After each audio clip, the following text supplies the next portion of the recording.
You ready to do this? Let's do it. I first want to say thank you so much for everybody. This has been unbelievable experience. I've always dreamed of being an author, so it's kind of surreal. And then another thing I've always dreamed of is being able to just text my goat.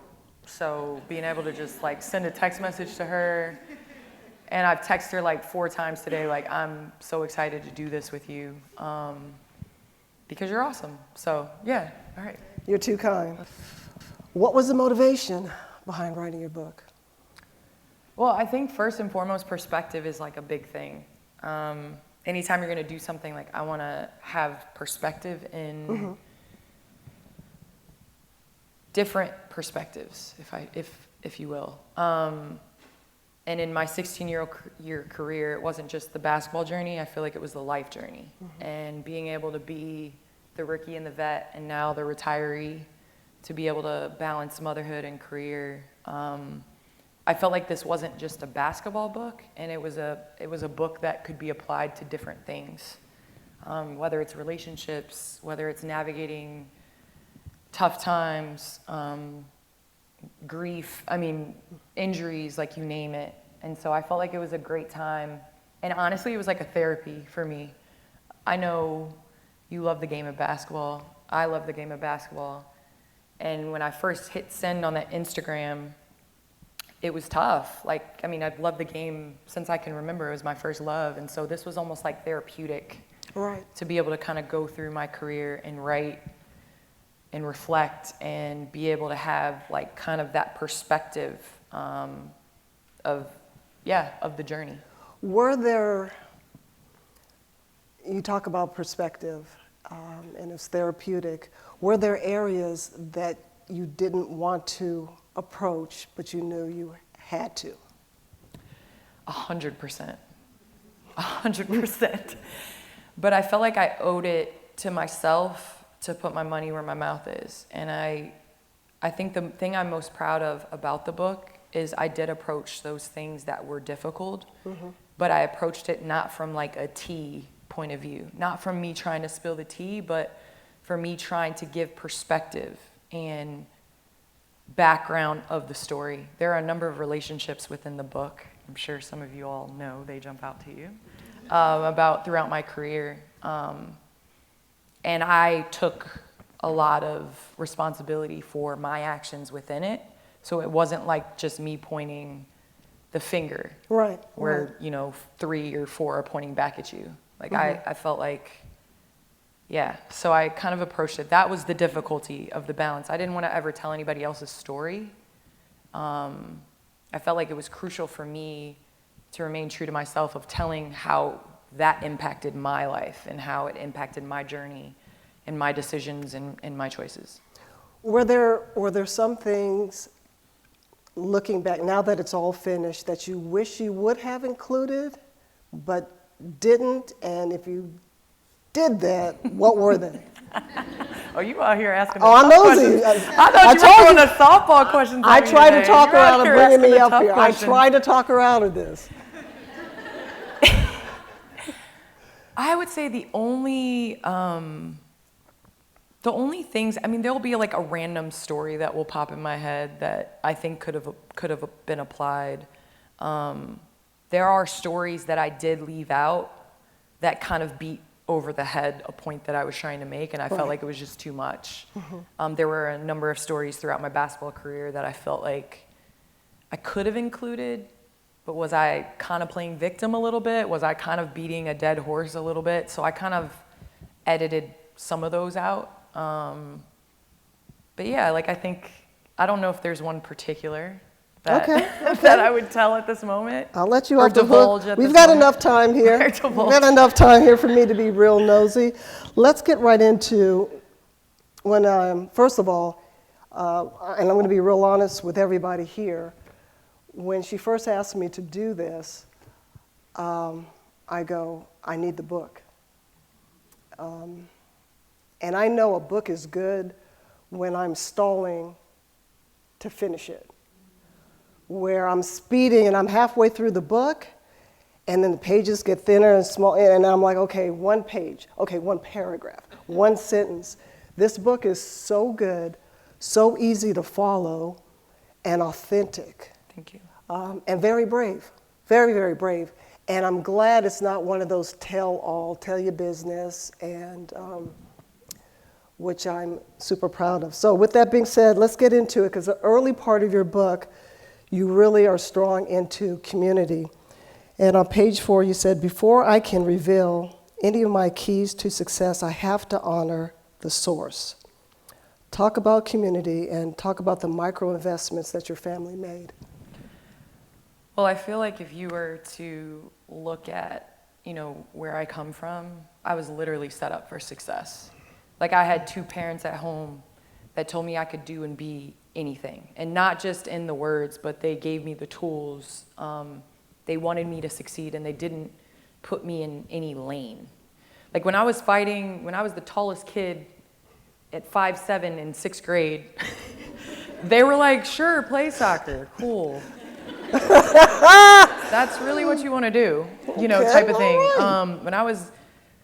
After the 96 Olympics, I fell in love with the Magnificent Seven, Dominique Dawes and Dominique Moceanu and, Carrie Strug, and I can go down the list. But anyway, Amy Chow, I can go down everybody. And I cut out the linoleum floor that was left over in our garage, and I made myself a balance beam.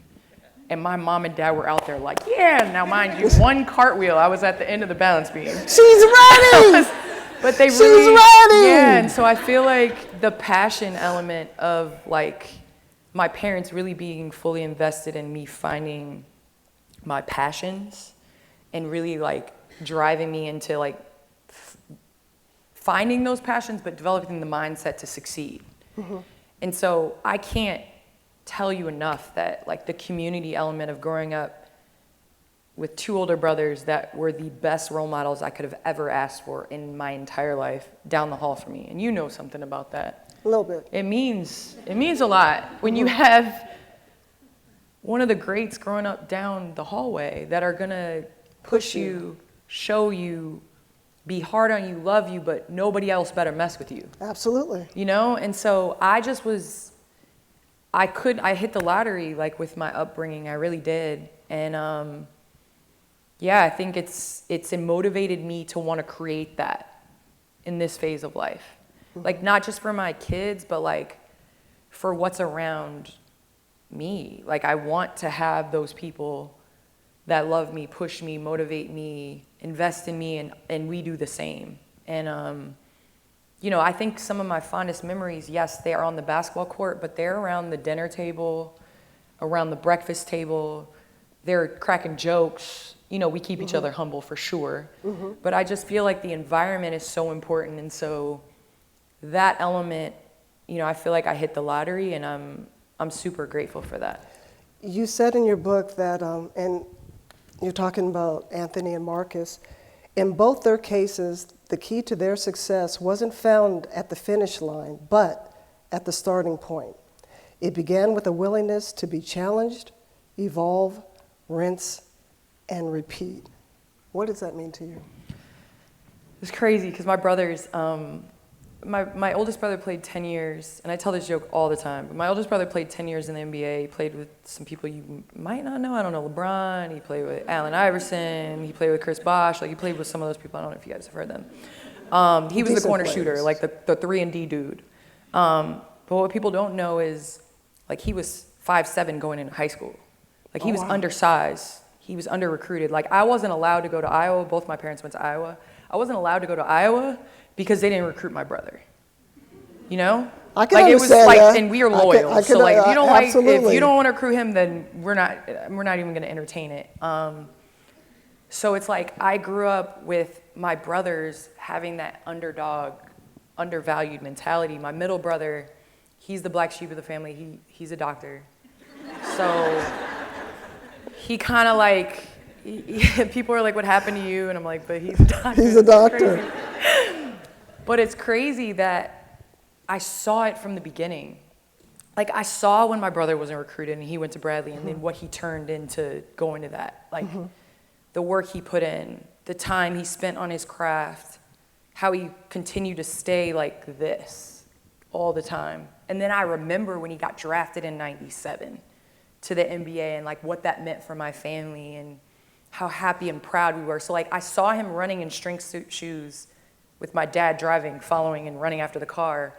And then I saw him get drafted in 97. So as a little sister, I saw my brother studying all those hours and taking on, you know, doing extra study hours at Fermilab and like putting in time to his craft and like wanting to be a doctor since he was 5 years old.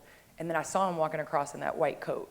So like this is before I even decided what I wanted to do. So to be able to have two older brothers that were literally the best role models ever, I mean, how could I not see that like it's not about the finish line. It really is about like the time you put in, the journey, the hours, like the people that aren't clapping for you when you're by yourself and you're struggling. And so I don't know, I think that I always as a little sister remember having a front row seat to that. How tough, in your book, and I've heard you say this before, your dad was your first coach, correct? Yes. How high did he set your bar? Well, there's a story I tell in the book all the time about how my dad was one of those parents that wasn't like, first of all, he would probably be in jail today because there's no way they would allow him to act the way he acts at games. And it wasn't like he would yell or scream. He waited till the car for that. It was more so like he would just have this look in the stands if I wasn't playing well. And all my family over here knows. He would just sit back and just go like this. And the game would like be going on and he would just be staring straight up. And I would know, like... And no matter what's going on in the court, you know what he's doing. I could have 40 at the time. Right. But if there's a play or I'm not, he would sit back. And so he was one of those guys that, like, he was so tough and nothing was good enough. But I wanted all of that. Like, I wanted all the smoke. Like, I wanted everything my brothers had. And everything wasn't perfect by any means. Like I was stubborn, I didn't want to listen or whatever, but I credit my parents for their investment in me. I mean, both my parents were coaching. You know, my mom kept the stats and my mom made sure we videoed. My godbrother would video. Was mom the buffer? Mom was 100% the buffer. Okay. Mom was the one that was like, I love you, I care about you, you played well. My dad was like, she didn't play well. That was terrible. And here's the thing, Cheryl, I knew I had to retire when in my last year, my dad was telling me good job and I would have like 12, 5, and 7. I'm like, it's time for me to retire. Like my dad has sympathy good jobs for me, you know? Like I didn't want that. But honestly, like I mean it, he was one of the hardest. Like we would go to a park to work out. And if I wasn't working hard enough, he would just start walking towards the car and just get in the car and be like, you have 20 minutes to be home. And I would have to run from the park. So like, yeah, I would work harder, but I started picking closer parks. Because I was like, I'm not running 2 miles home. Like we're gonna go right up the block. Where was your dad born? Where was he raised? So my dad was born in Joliet.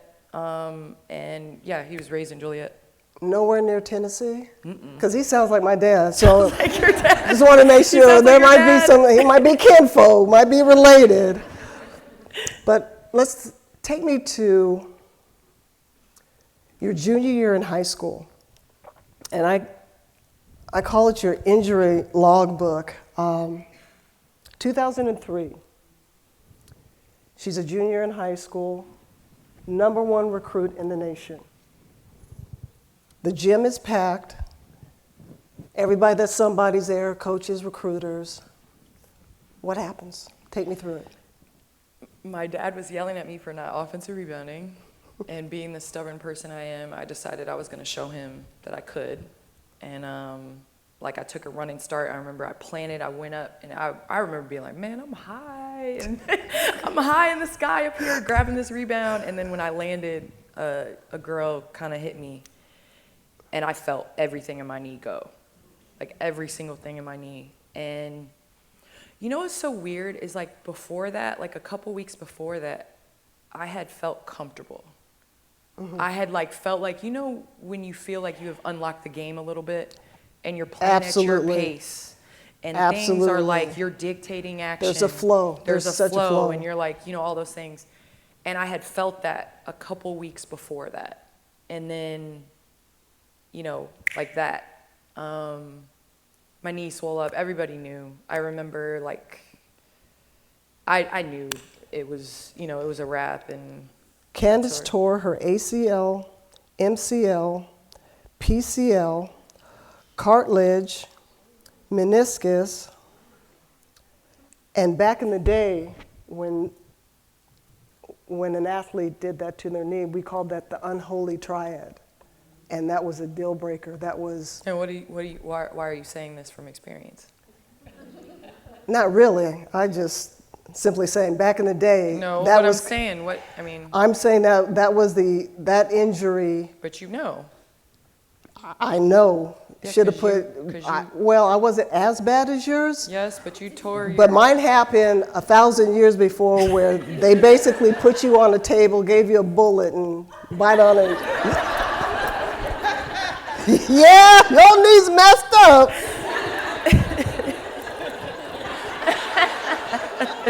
Give you a swig of alcohol. All right. So,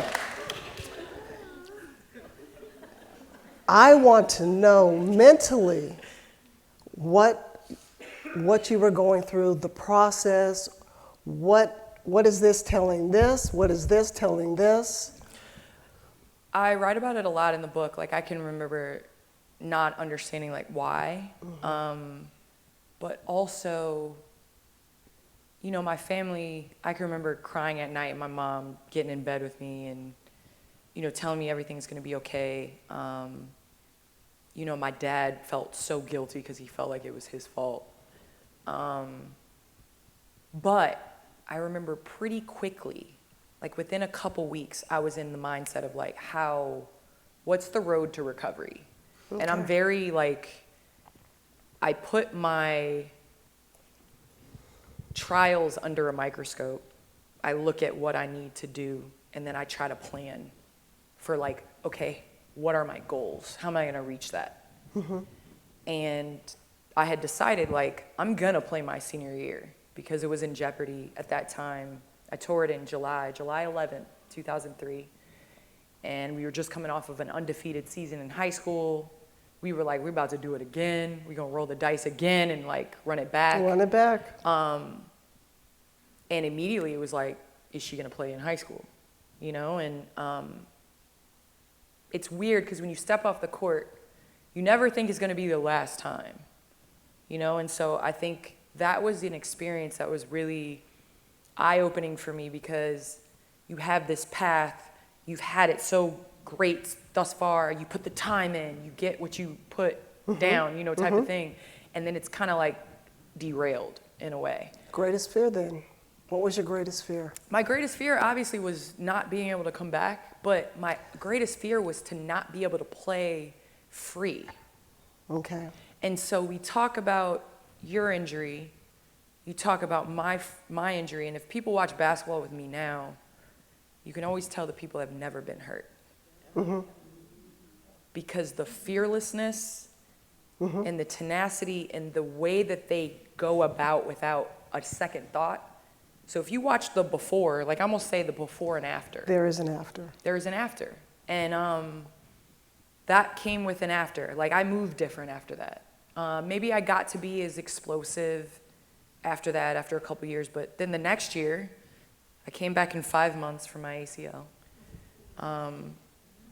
Came back July 27th, or no, I got surgery July 29th. I came back December 29th from ACL, from all of that. And I played the McDonald's All-American Dunk Contest. I actually won with the brace, with the ACL brace on. That was 9 months post-op.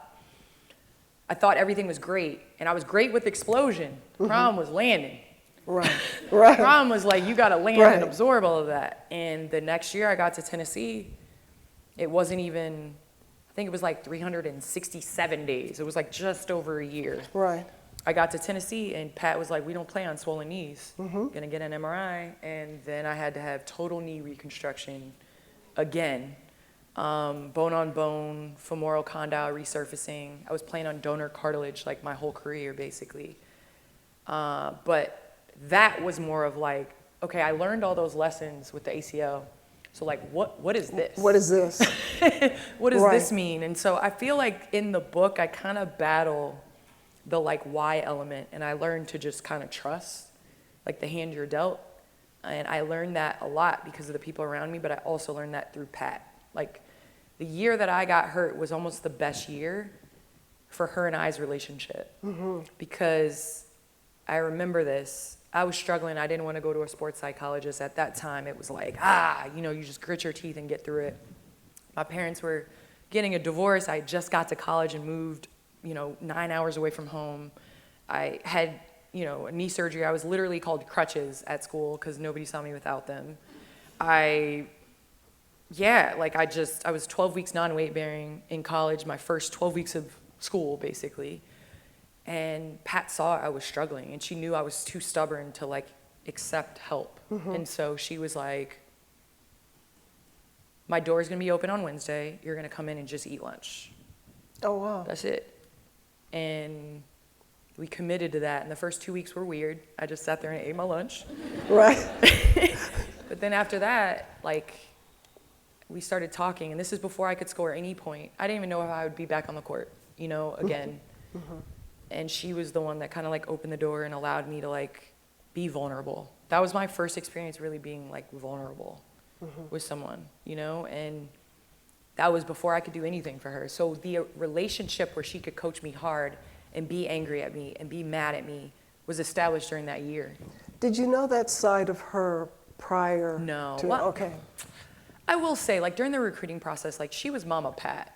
She coached from a place of care. Like, nobody cares how much you know until they know how much you care. Like, that was her slogan all the time. But to really feel it, I don't think I really felt it until that moment where you matter to somebody when you can't do anything for them, and they still show up for you. And they still care about you. They still follow through with what they say they were going to do. And that was coached that entire year. One of my favorite chapters, and like I said, I love your entire book, is Young Love. It's page 49, chapter 4. Sheldon and I were the definition of young love. Facebook messages exchanged when I was 19, dating by 20, engaged by 21, married at 22, and a baby shortly after my 23rd birthday. Who was saying stop, girl? Mom, wait, where's Mom? Mom! But listen, stubbornness is not something you could turn off. It's great in basketball. It's fantastic, but it's bad when you think you know everything. Here's the thing. I am super grateful for that relationship. Well, one, because it got me this beautiful thing to my left. And my daughter. Absolutely. But two, I think it came at a time where like I needed it. When you're trying to balance the spotlight, what you love, who you love, you're trying to have some semblance of like understanding a home, like I couldn't go back for Christmas anymore, to my home, like my family, the way it was. And so I think during that time, like we leaned on each other, and I'm super grateful for my daughter Layla having him as her father. I think sometimes people want to talk about like regret, but I feel like I wouldn't be here right at this moment without the experiences. Yeah. And so I look at my nieces and nephews now that are 22, 23, and I'm like, I was crazy. Like, because you think you're so young, you're so old, and you're so grown up, and you just mature, know the world, and like, absolutely, yeah. But you don't. And loving basketball. Yeah, that's what it was. And I got drafted to LA. You can tell me. I was Monica Wright for sure. I was 100% Monica Wright. But Pat, when I tell you, how did she feel about it? Oh my gosh. So Pat was one of those. She didn't question what you did, but she would throw questions at you to reaffirm what you have said you wanted. So she would be like, it's a relationship full of respect, right? Right. Oh, wow. That's not, is he respecting you? Right. You know, it was that like reaffirming, And so I tell Layla this all the time. I've never seen a 6'9", 250-pound man scared of a woman like Shell was scared of Pat. Like she, don't blame Shell because everybody was afraid of Pat. Everybody was afraid of her. Everybody was afraid of Pat. But I have never seen him stand up so straight and shake her hand and yes ma'am and no ma'am and all these things. There's a part I write about in the book where I miss curfew, like, you know, it happens, whatever. And what's the No. We were in Chicago. I gave you, thank you. I gave you that first pass early. I knew you were gonna do this. Okay. But we were in Chicago. It was New Year's.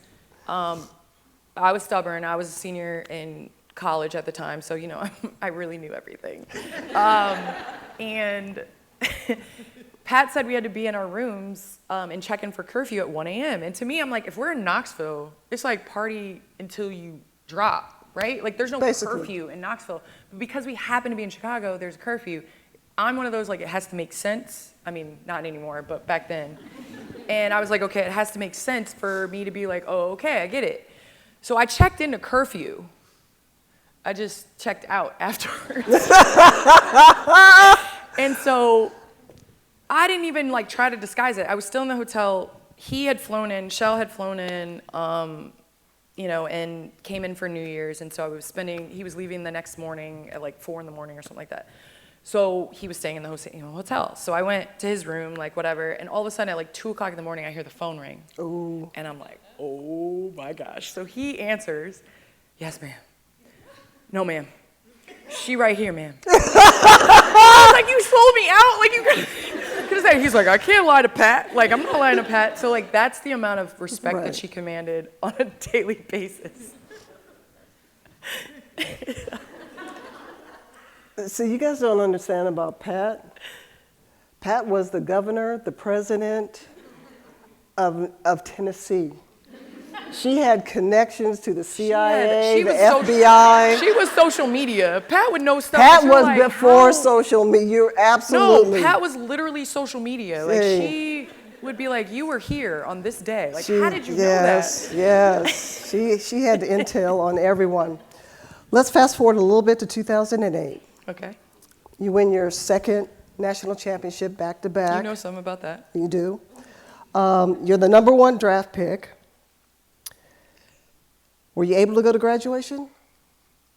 I flew in for the day and went to graduation. Were you able to participate in the parade? Do you guys have a parade? No. You weren't able to do that. So this young lady is fresh off of not even a ring yet, but she's won the championship. Everybody in the world knows that she's the #1 draft pick going to the Sparks. No parade. Now she has to figure out how to find an agent, financial advisor, real estate agent, on top of countless awards, accolades, appearances, and obligations.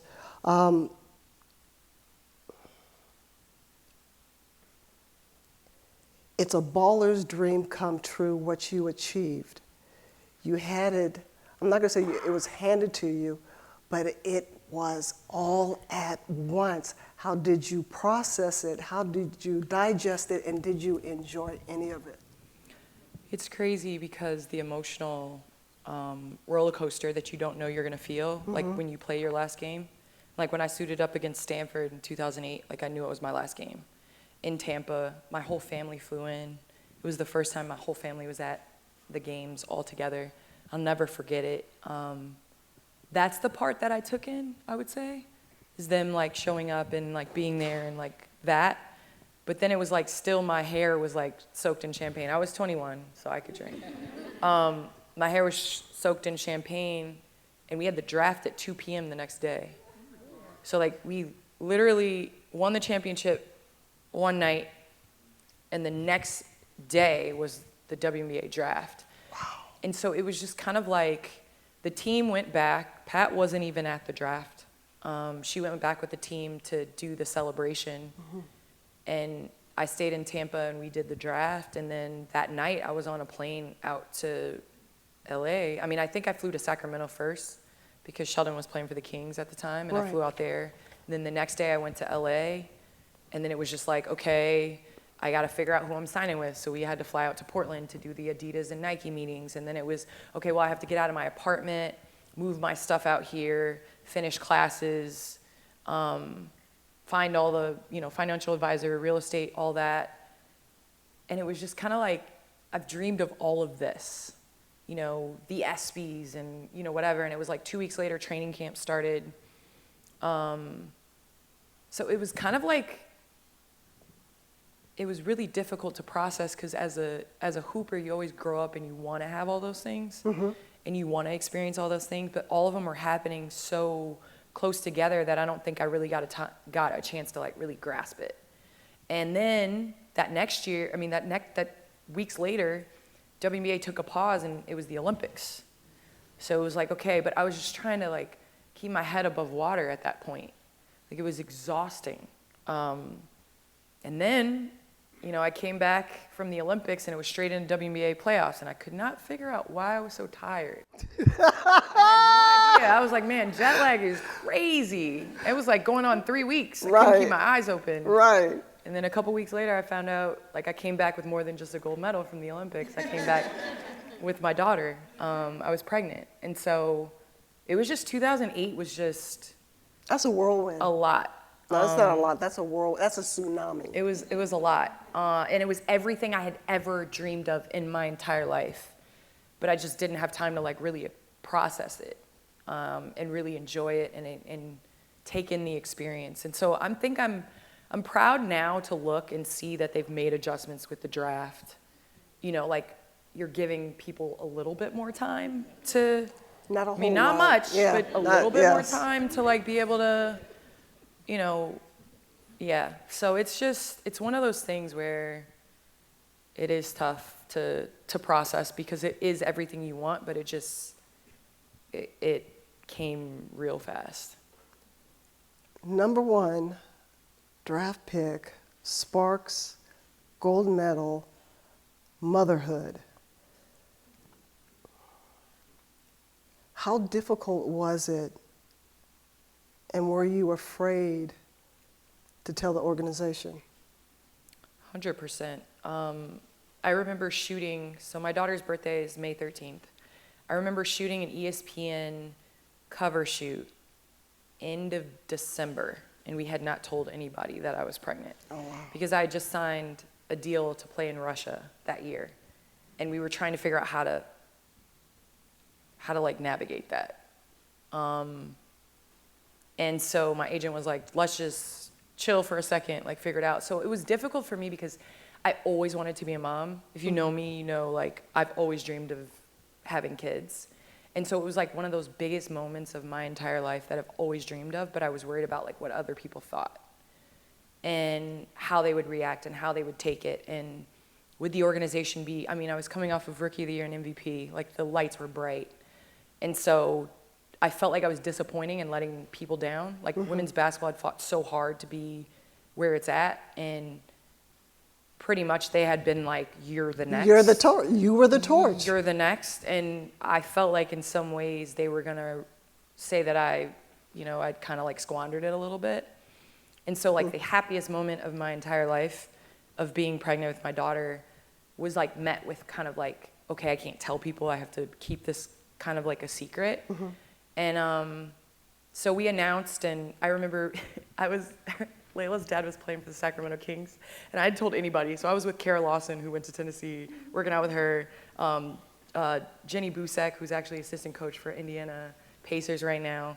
I knew that was her. Yeah, that's her. Yeah. Please tell her I said congratulations. I will. I'll tell her tomorrow. Okay, that's awesome. She, she was there, whatever. We're on the oh my gosh, what am I? Elliptical, thank you. We're on the elliptical, like whatever, and watching the TV, and the scroll was like, Candace Parker, pregnant with daughter. Oh, or wow. not even with daughter, with baby, due, whatever, planning on returning, da-da-da. Wow. And so everybody in the gym is like looking at me when this comes Who across the leaked it? scroll. No, like we had to finally come, because I wasn't going overseas, so it was like we had to come out and say it. Okay.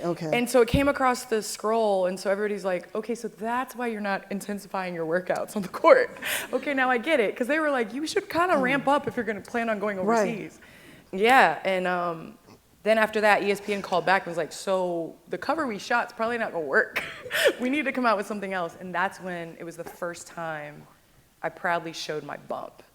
And it's like, I'm in a white outfit and my belly's big and I have my hands and it's like, how big can Candace Parker get? And that was like the moment where I was like, okay, you know, I'm proud that everybody knows. It was a huge relief. But then I circled the date when I wanted to come back from having my daughter and hopefully try to like begin the process of balancing motherhood and career. How was that the balancing Man, act? it's crazy because in the book I kind of reflect on like how I thought it was so like strong to be able to come back in 53 days after having Layla. But I remember watching the Tennessee coach, Kim Caldwell, she's in her first year, and she beat this school called UConn. A week after she gave birth to her son, and everybody was saying how heroic it was and how unbelievable it was and how amazing it was. And it was like in that moment I was like, if that's strength, then is taking your maternity leave weakness? Great point. You know what I mean? Yeah, absolutely. And like in society we put all this pressure, and the first time I talked to her about being pregnant, she immediately was like, I'll be back, I'm gonna be back this year. And it's like, no, I'm asking you about your pregnancy. I'm not asking you about your career. Right. And I felt like I kind of reflected because I was kind of doing to myself 2008. I was like smelling my daughter's feet and like nursing her and loving her, but I was also like, okay, I gotta like lift weights. I gotta like be back at 2 weeks, and I gotta like from here, I gotta go run and try to get in shape and all these things. And it's like, I don't know if I would do that over again. Like, I think I would take my time a little bit more. And it's a theme that I've had to learn over and over, and I'm still learning. Did you feel supported by the league, the players? When a league, I mean, Cheryl, I read your book. I get real. In a league full of women, I think that we should be the example. Mm-hmm. There was no maternity leave, no paid maternity leave at the time. When I came back, it was my mom would take care of my daughter, and I would have to buy out my room because at that time we shared rooms. So I'd buy out my room because who wants a roommate with a baby and a nanny? Buy my mom's flight to fly wherever we're going. Because you flew commercial? Yeah, because we flew commercial. Nurse during halftime before games. Like, there wasn't childcare money that, and I think things have gotten better, but I still feel like family planning and, you know, maternity leave and all those things should be the best. If we're a league and we want to set the bar and be the bar and be the standard, like, I just think we're doing a disservice to ourselves by not doing that. And I think that goes along with family planning. Like, you're asking a lot of women to play during their 20s and into their late 30s that still have the desire to have kids after they're done. Absolutely. So it's like, we need better family planning and better opportunities.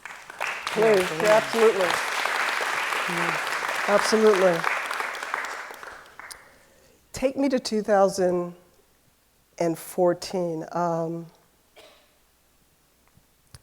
I'll read it. I'll take you there. Sheldon is in his first stint with China. Yeah. According to you, you're living the dream Yep. in Encino, beautiful home, relaxing on the couch, watching cartoons with Layla, and she's 5 years old at the time. And she looks up and she asks this question, "Are you happy?" Mm-hmm. And your response was, "I was stunned." Her brown eyes that still contained that twinkle of child innocence stared at me, waiting for an answer. Yes was on the tip of my tongue, but I stopped myself. I couldn't lie to my daughter. I shook my head, looked her in their eyes, and said, I'm working to be. What was going on with you at that time? It's crazy because I think sometimes you dream of all these things and then when you get them, like, it's a struggle. Like, it's not what it seemed, if that makes sense. And at the time, I think I was just treading water, like trying to stay afloat. You know, I was playing 6 months overseas. I was playing 6 months in the WNBA. I was balancing motherhood. I refused a lot of help. I didn't like help at the time. I felt like, you know, when people helped me, even the guilt of like, even when my mom was with my daughter or her dad was, I felt like I was like letting her down in some way. That you weren't being a good mom. Yeah, like I wasn't being there at everything and I had to travel and things like that. And I just felt like in a relationship, you know, at that time, we were doing distance. Like we were wherever the ball bounced because that was our career. So Shell, he was in China. But before that, when I was in Russia, he was playing in, you know, for the Celtics. He was playing for the Kings. He was playing for New York, Knicks, Denver. So like we'd always been separate and balancing and things like that. And I really have made a concerted effort to not lie to Layla. Like I feel like when she asked me straight up questions, you know, I felt like a responsibility to really answer it in a way of, you know, figuring it out. And so a lot of the questions that she's asked me have changed the trajectory of the way I do things. Like the are you happy question, but also like the authenticity question of like, I can't tell her to be who she is and be proud of who she is and me not live that myself. And so I think my kids have provided a lot of those, like, you know, those questions where they're 3, 4 years old, but their souls are just way ahead. And so I had to ask myself that. And I think in 2014, I won't say that I was in the greatest place. I was surviving. And I think from the outside looking in, you know, it looked good. I had 2 MVPs, 2 national championships, 2 gold medals, like all of that, the accolades and all that stuff. But I feel like it's nothing without what comes with it. Right. You know, which is, you know, solid relationships, being where your feet are, you know, having time for you, like giving yourself grace, all of those things. There's a part, I'm not sure where in the book, but you began writing a journal for Layla. Why? It's crazy. As soon as I found out I was pregnant with her, I just wrote to her. And I don't even think she knows that I have this journal that I'm going to give to her at some particular time. But for real? Yeah, I think you just spilled it. I was playing. Because she wasn't going to read the book, but I'm just kidding. Just kidding. My bad, shorty. I'm kidding. My bad. But literally, as soon as I found out I was pregnant with my daughter, I started writing to her. And I started writing to her from a place of a 22-year-old that was just trying to figure it out.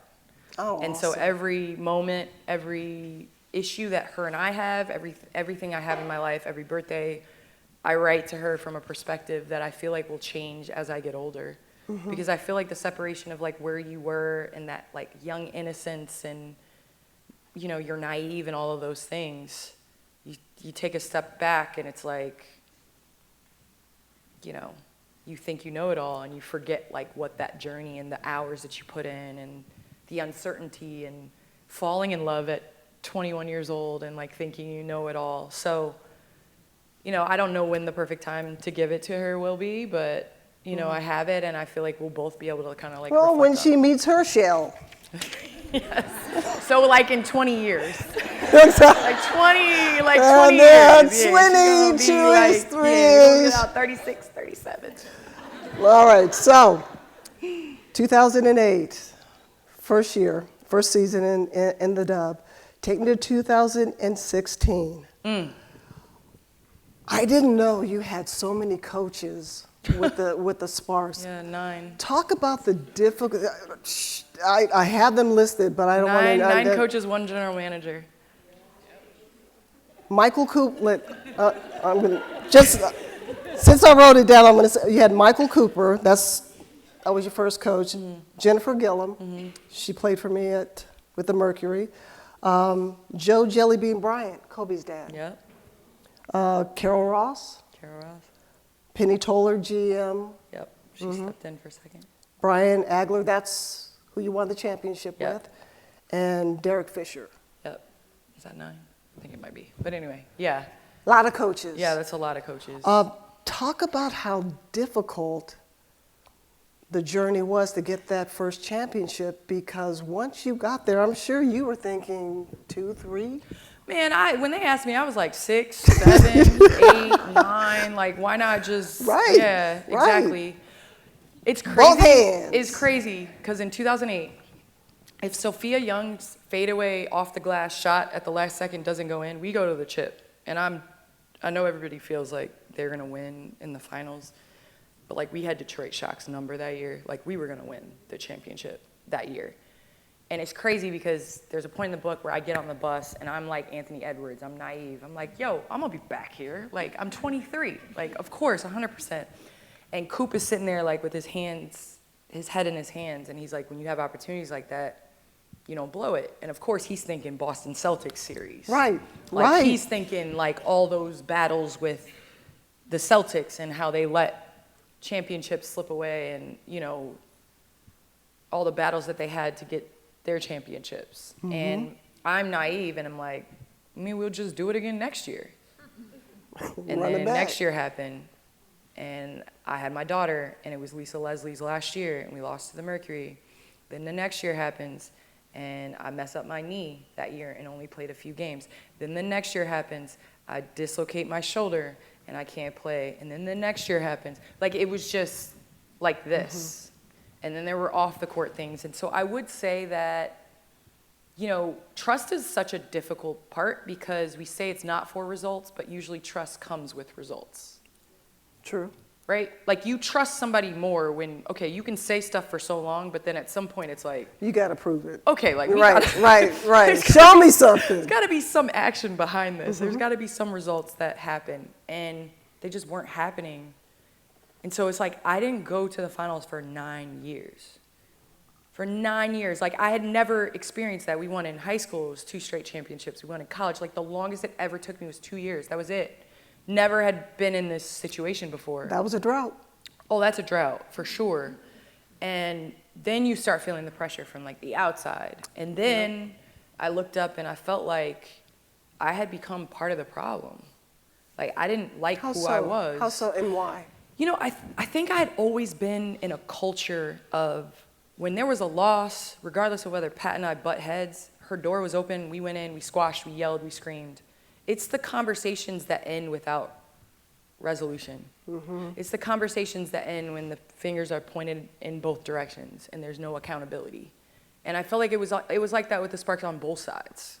Right. And, you know, I talk a lot about that. I didn't get along with my general manager. I just didn't. And I can't sugarcoat it. I can't paint a different picture. I tried so many times. Like I tried to edit and go back and look at things differently. But I really just called a spade a spade. Like we just didn't get along. And it started with little micro issues. Mm-hmm.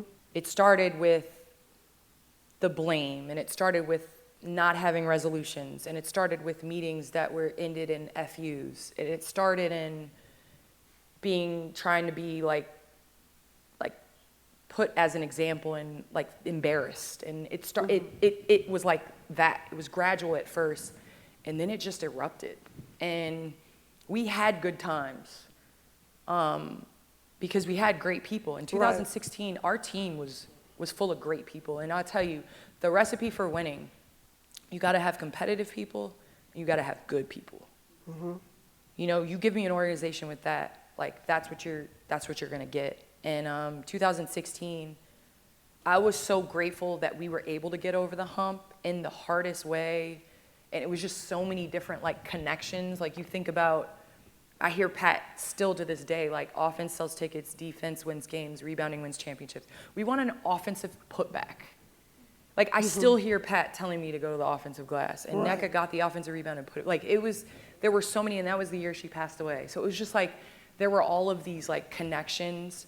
I took a back seat and was a better version of myself. I was more vulnerable with my teammates and allowed them into what I was struggling with.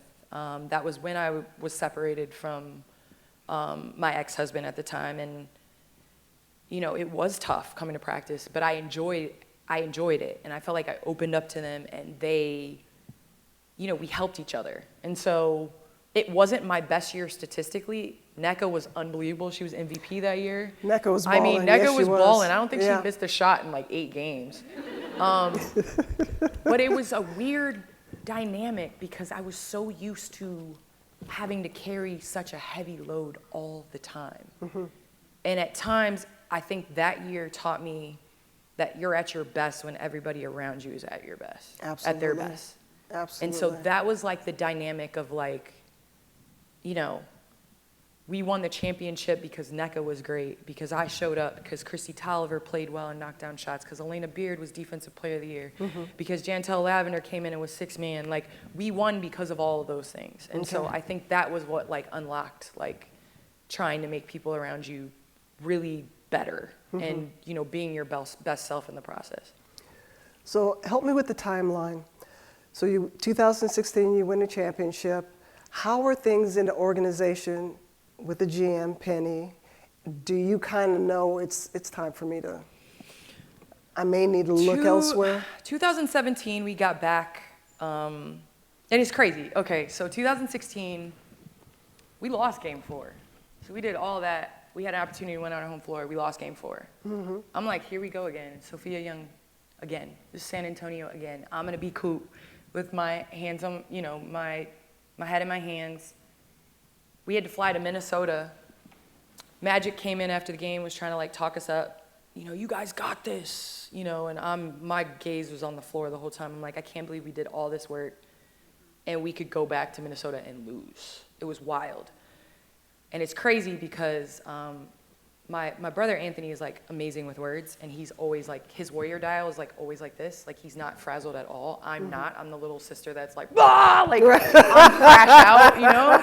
I'm like the crash out little sister, you know? Right. And so his goal always is to get my warrior dial, whether I'm down, to get it up here, and when I'm up, to get it here. Like, that's how he is. And so he called me, and it was a book I gave him. It was called Chop Wood, Carry Water by Joshua Medcalf. It's one of my favorite books. If you guys haven't read it, like, write it down, read it. It's literally a short read. And in that story, it talks about how initially they were hitting golf balls and they were smooth. But they realized as time went on, the more the golf ball was hit, the better it traveled, the more accurate it traveled. Mm-hmm. It could determine where it was traveled. You could dictate where it traveled. And so the dents actually made it better. And so he reminded me of that story in that book that I shared with him of like you're built for this. All that stuff you went through, all them dents, all those hits, all those, you know, all that, it's gonna make you travel better. Like, you gotta relinquish the results and believe in the process. And like, you stop thinking right here, you'll get through that. And then pretty soon, ding, Kobe texts me.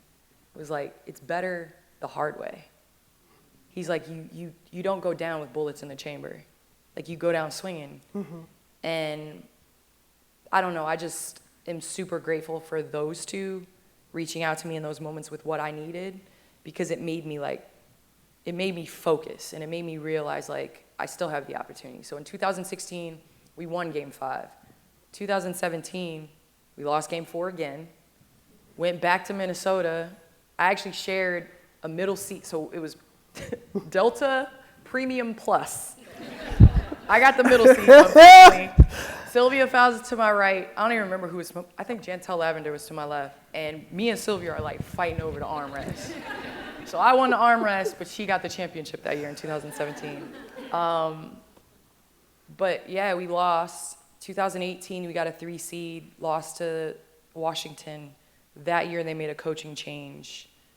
Brian Agler was out, and they hired Derek Fisher. 2019 went how it went. Y'all have to read the book to get into that story. It's good. 2020, I'm always like, let's give it one more sleep when I make decisions. Mm-hmm. Like, I know my decision, but I'm like, let me give it one more sleep. I'm gonna bring my best self to the table. I'm gonna do what I have to do. I never wanted to demand a trade, ever. I felt like I signed the contract to play this many years in LA. I wanted to play that many years in LA. And so 2020 ended up being the bubble season. and I went to the bubble. And it's so weird because I like knew it was it. Like, you know how you have this like feeling of calm? Like I already knew that it was a wrap, that like my time of making the organization better was over. And I didn't know my next move, but I just felt it in the miscommunication, in not feeling respected, but also like the version of myself. Like I felt like I had been fighting, and it's like, you know, when you're coming from this like fighting mentality, it's just not, it's not healthy. You're not bringing your best self to the table. And so I remember calling Chelsea Gray up, who was one of my best friends, and I was like, I just have to be honest with you. I don't know if I'm going back to LA. So I just want to tell you and be honest with you. You know, I don't know if I can play for the organization. We had just moved into a new house. You know, I always wanted LA to be home. Like this was always going to be home to me. I just don't know if I could put that jersey on and be my best self anymore. Fair enough. So that's where Chicago came in, and the only place I would have gone at that point in time would have been Chicago to go home. I felt like it was a perfect fit. And what was that like? Man, it was crazy. Well, one, to feel like wanted. Like I felt like the team, like, we're like, you're the missing piece. Like, you know what it takes to win a championship. But also, like, all the hard stuff and lessons that I learned in LA, I felt like I applied it in Chicago. Like, it wasn't easy. We were 16-16 that year. Like, we didn't have a great year. Went through injuries and struggles and, you know, all of that. But I just feel like you lead from a place, and what I learned from my experience in LA is, like, if you're part of the problem, you can be part of the solution. Right. And I didn't like that I had continued to be part of the problem. And so in Chicago, I refused to do that. Okay. And so I felt like in the moments where the team was, you know, I go back to my brother and the warrior dial, like in those moments where the team was like down here, it was my job to be up here. And in those moments where the team was up here, it was my job to like bring the team here. And so I think that's what I'm most proud of with the Chicago championship, was that it was like really hard. And obviously a point came in your life where your marriage to Sheldon was over. Help me with the transition to... A woman? I was going to be a little more tactful. I mean, come on, Cheryl, I know you. Straightforward, let's go. Straight to the point. Straight to the point, let's go. I got you. I got your back. No, because I want to be tactful. I just, you know, so I just, but now since you want to be bougie, give me the timeline on when and where and how. Here is the thing. Like, I always grew up envisioning myself marrying a Prince Charming. Like, I talk about all the time those, like, trashy teen magazines where it's like, you know, what movie do you like? And then there's a letter and it goes down and it's like, my Prince Charming was born in, you know, March. I don't know. Like, I was that person that always dreamed of that. But, you know, I met someone, but I didn't know quite what it was.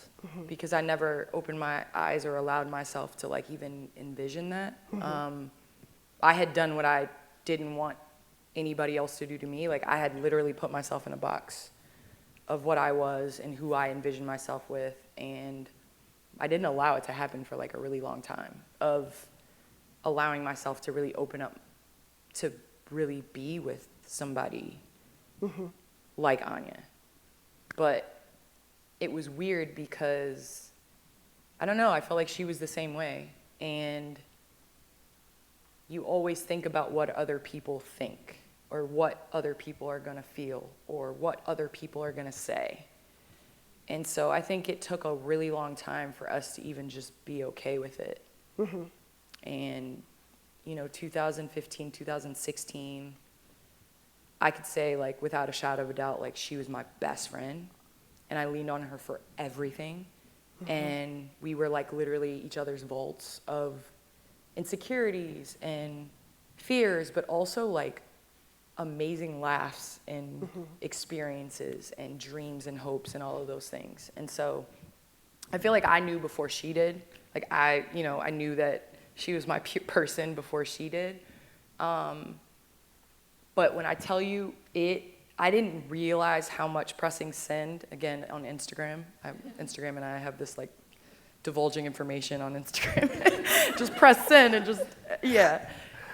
I didn't realize in 2021 how amazing it felt to be able to we would be going to dinner and Anya was everywhere. You look back at my games, like she's been there, she has been there. It's just been Anya. Like for a long time, it was at my job, Anya. I'm like, who is Anya? She Anya. Like, right. Anya. Like, what are you talking about? And like, of course, my family knew. People knew, but I've always been private. Wait, I gotta stop you. Okay, here we go. You say people knew or people suspected? So here's the thing, and this is what people suspected my family knew. I shared with my family, they knew. But again, I feel like sometimes I come from it ain't your business. Amen. And we live in that line of social media where everybody shares everything, where everything is everybody's. But then there's a line of it's not your business, but it's also not a secret. And so when her and I got married in 2019, we wear matching wedding bands, and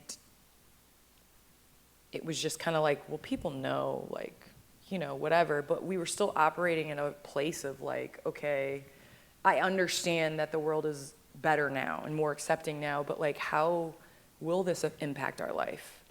How will this impact what people say and think and, career and all of these things? But I also was battling the stereotypes of what people assume that I am. Mm-hmm. There were so many people that during that time when I'm dating Anya would come up. Did you get a look? Oh, 100%. What was the look? Because you're Candace Parker, straight Candace Parker. Exactly. Damn it! I think that's the biggest thing is I had to realize people would come up to me and be like, "Oh my gosh, you're with guys, that's so great," and it would just be like, "But I'm not. My wife's behind me." She right there, And so it got to a point where it was just kind of this is stupid. I'm going to let these people dictate who I go home with and who I say good morning to thousands of times and how I view myself. No, absolutely not. I'm going to be me. And I didn't realize how much of a short time it was ago that I did. It was 2021, it's 2025. We were eating at Wally's and paparazzi popped out and we were we were married at the time, you know? Wow. So it's those were the moments where I was okay, this isn't just me being none of your business. This is a secret and I'm not okay with that. And then when she was pregnant with our son, I never want my kids to think that I don't love their mom. Amen. Yep. And so that was when I was this is about respecting and protecting my family and not having to have the conversations of no, this is Anya's this is Layla's bonus mom. This is, my kid's mom. So I think that was the reckoning of, screw all that. You gotta be who you are and put your money where your mouth is. In your book, you said, I needed a marriage that felt as good as it looked, which meant not getting in my own way. What did you mean by that? Well, first, I had to work on myself because I think that everybody wants to work on their relationship, but you have to work on accountability within yourself and who you are. And that was a huge part of me being ready to take the next step again. Because, let's just be honest, if this one goes awry, it's me. You know what I mean? The first one, you could be The second one is I think there's a common denominator here. And so I had to make sure that I was, the best person and accountable, and when I misstep, I have to make sure that I learn from it, but also am better in the process. I mean, it's crazy. I talk about in the book about my grandparents who were married for 50 years. My Mimi and Grandpa, my mom's mom and dad. And my grandpa was really sick for a lot of years, but I still remember, like, there wasn't any sort of like amazing affection, but it came in like the little making coffee and like the little glances and the winks and the like cute nicknames and stuff after 50 years. And I feel like we look at that and we think, oh wow, so amazing. But it's also the hard times. It's like the hard conversations. It's the vulnerability. It's the authenticity. It's like saying you're wrong. It's, you know, like Brene Brown. I'm a huge Brene Brown fan. And she talks about the story I tell myself. And I think my wife and I do that all the time. Because sometimes the story you tell yourself is not what they actually truly mean. True that. You know? And so being vulnerable enough to say, well, like, when you say that, I think this. Well, it takes being okay with yourself to be able to do that. And so I had to work on myself, and, you know, I'm still working on myself. I think all of us are. Before we open it up to our audience, I got a quick question for you, because I'm just nosy like that. You said in your book that you've always wanted to be a mom. Okay. And you were going to have 4 kids. Yep, 4. What were the 4 kids' names that you had picked up when you were growing? No, seriously. When you were growing up, you said you had already had 4 kids. What were their names? So their names were Ariana, Elijah, Taj, and I don't remember the 4th. I don't remember the 4th girl, but I had 2 boys and 2 girls. Okay. And I got Layla, Air, Hart, and I'm waiting for the 4th. Are we gonna have a 4th? I don't know. Are we? Yeah, I want one. I want another one. She's like, nah. She's not on board. But I think if all of us can encourage. No, I just. I think all of us can encourage. It can happen. All right. So we're ready for some questions? We need another hooper. We gotta, you know, it's better odds. The more kids you have, like one of them will hoop. You know what I mean? Well, or the shortest one, exactly. Or you might have a doctor. That's true. Another doctor. Might have a black sheep of the family. Angela asks, what has success taught you about failure, and what has failure taught you about success? Well, that question, that's an amazing question. And it's so hard as a professional athlete because you are measured by success and failure, like wins and losses. It is like not subjective, it is definitely objective in the way that you're measured. But I go back to Coach Summit. She always talks about handle success as you handle failure. And I think both, you can't have one without the other. Like you can't skip the negativity and the hard things. And so, you know, in those moments when it's hard are the reason why you cry when you win. True that. You know, it's you remembering all those line drills where you wanted to throw up, or the time where you punch a hole in the wall, you know, arguing with your teammate, or like you remember all those times, and that's what makes the wins sweeter. And then I still feel like the hardest emotion you ever feel in life is a loss, and it teaches you the most. I can tell you the time, place, all that stuff in losses. Wins are a little bit harder because wins, like, I feel like it just opens up, like, you want more, you know? And so I just feel like success and failure go hand in hand, and you need both. Randy asks, what aspect about playing professional basketball do you miss the most now that you're retired? I am one of the most competitive people you will ever meet in your life. No. So, like, I always tell this story that I have no outlet for my, competitive, like, my family is the outlet. So, like, when we're playing dominoes, like, I'm bringing that back, slamming it down. Like, if I'm on the Peloton, like, I'm going at pedals by Patty. Like, I'm trying to pass her on the Peloton. Like, beach volleyball, my wife and I cannot play twos because twos, we argue because I'm like, yo, you should have got that ball. Like, why didn't you dive for it? And she's like, and then it's like a whole argument on the way home. Like, I just am really competitive. And so I miss that. Like, I miss lining up at the circle, looking across at people, and wanting to absolutely destroy you. Right. Like, I miss that. You know what I mean? Like, you miss that. You miss it. And you can't get that back. There's no way to recreate that at all. I've seen you block your kids' shots, so. They can get it too. They can Come get on, it too. hey, my goodness. Steve asks, would you please describe from your first Olympics what it was like the first day you arrived in the Olympic City and the last day on the medal podium? It's so crazy because I feel like before you win a gold medal, like you're a skeleton of yourself. Like, meaning you don't know what it takes and how hard it is and how difficult it is to like win a gold medal.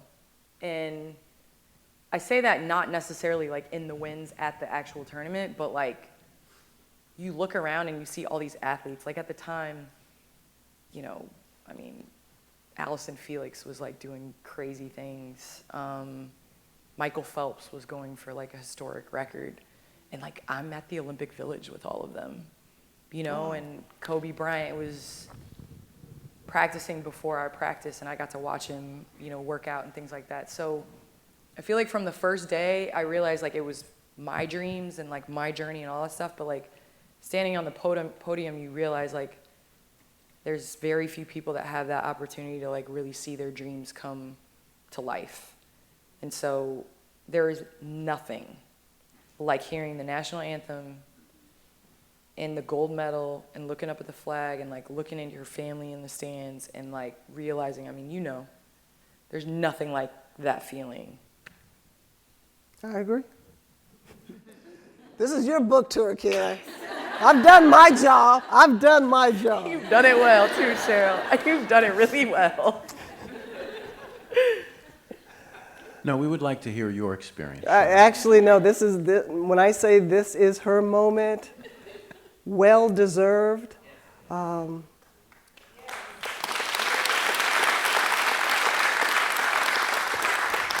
I think,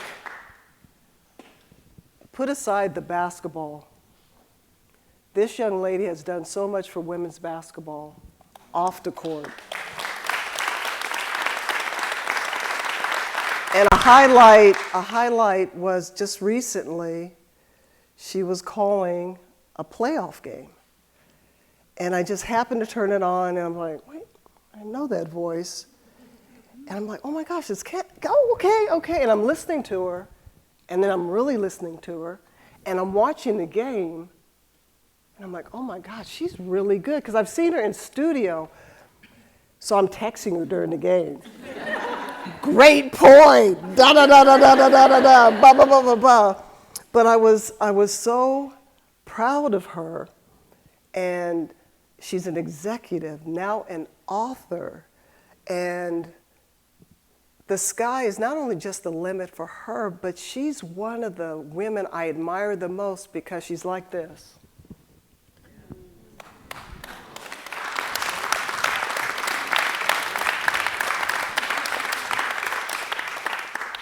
And that's what our sport and that's what our world needs more, are Candace Parkers.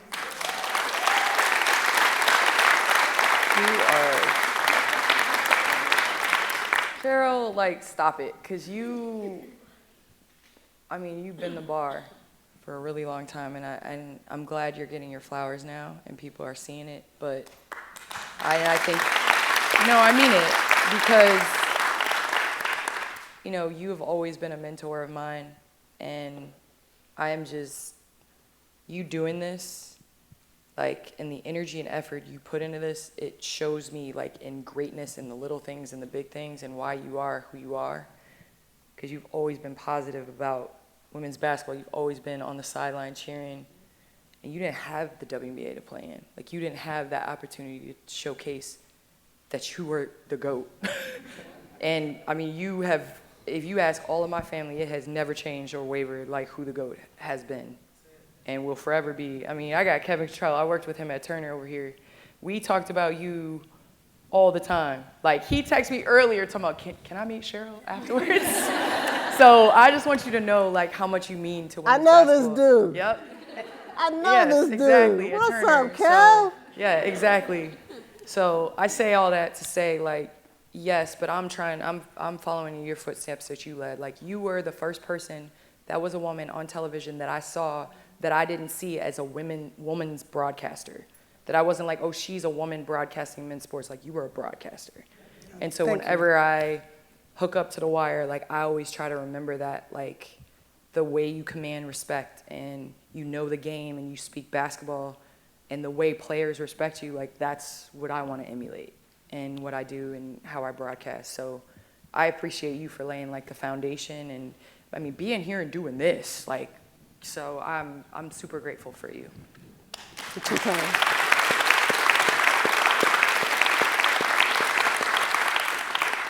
Two more questions. Perfect.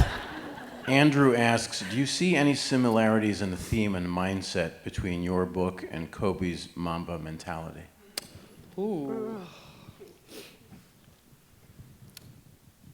You know, I think there's, like, synonyms to success, if that makes sense. Like, there's ways to say things that are the same differently. And I think there are a number of things that I say differently within the Mamba mentality. But I got to see the Kobe after basketball. And that's the Kobe I loved more than anything. The Kobe that was the mentor, the Kobe that was accessible in texting, the Kobe that let his guard down a little bit, the Kobe that was number one in line picking up his daughters from school, the Kobe that was the first one to really put on the orange sweatshirt before everybody picked it up, the Kobe that was like, now your turnaround jump shot, I saw your footwork. Like, how many hours did that take? So I think there's a lot of similarities in, like, the mindset that you have to have, but I think what I take from his Mamba mentality is, like his ever-evolving ability to, like, reinvent himself.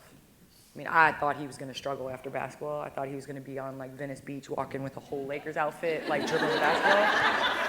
But, like, no, like, for real, I question anybody loving basketball more than him. He, like, loved basketball more than me.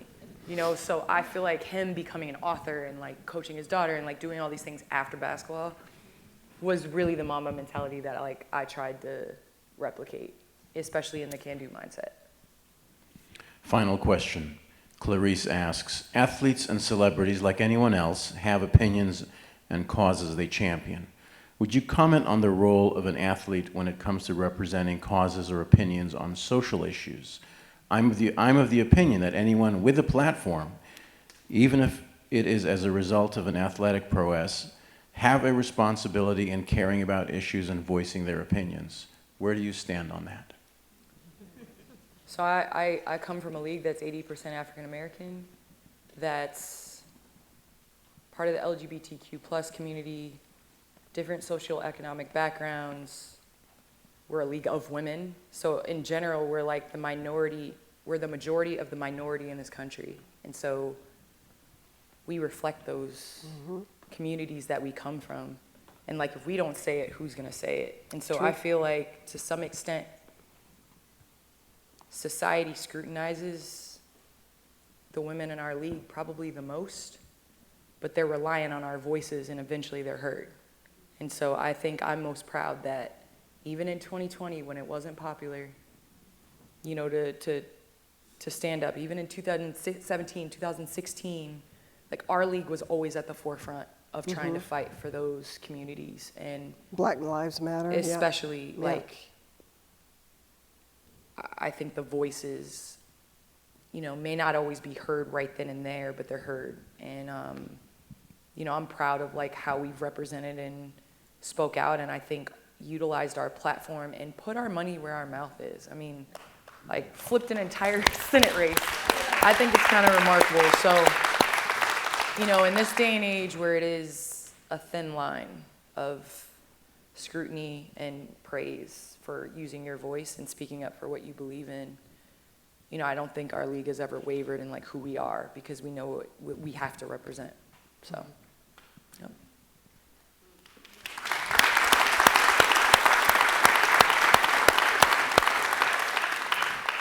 Last final question for you, if it's okay.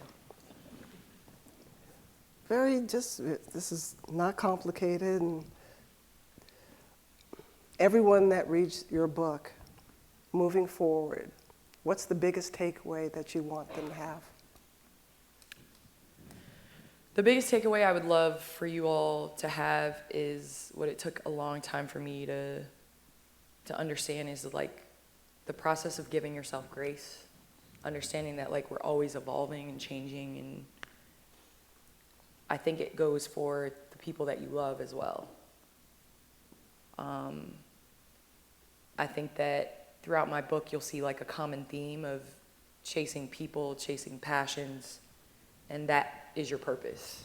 Mm-hmm. And you'll never fail in life if you do that. And so I don't think this is a basketball book by any means. You know, I think it can be applied to so many different things, but also growing up, I felt like athletes were superheroes, and you realize like the more you're a part of it, you're really regular and just trying to figure it out.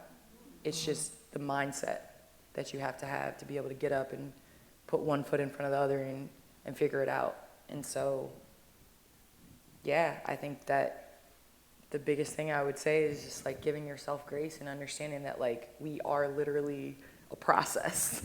It's not a start date, it's not an end date, it's literally about the process in the middle, and like falling in love with that, you'll be able to be where your 2 feet are.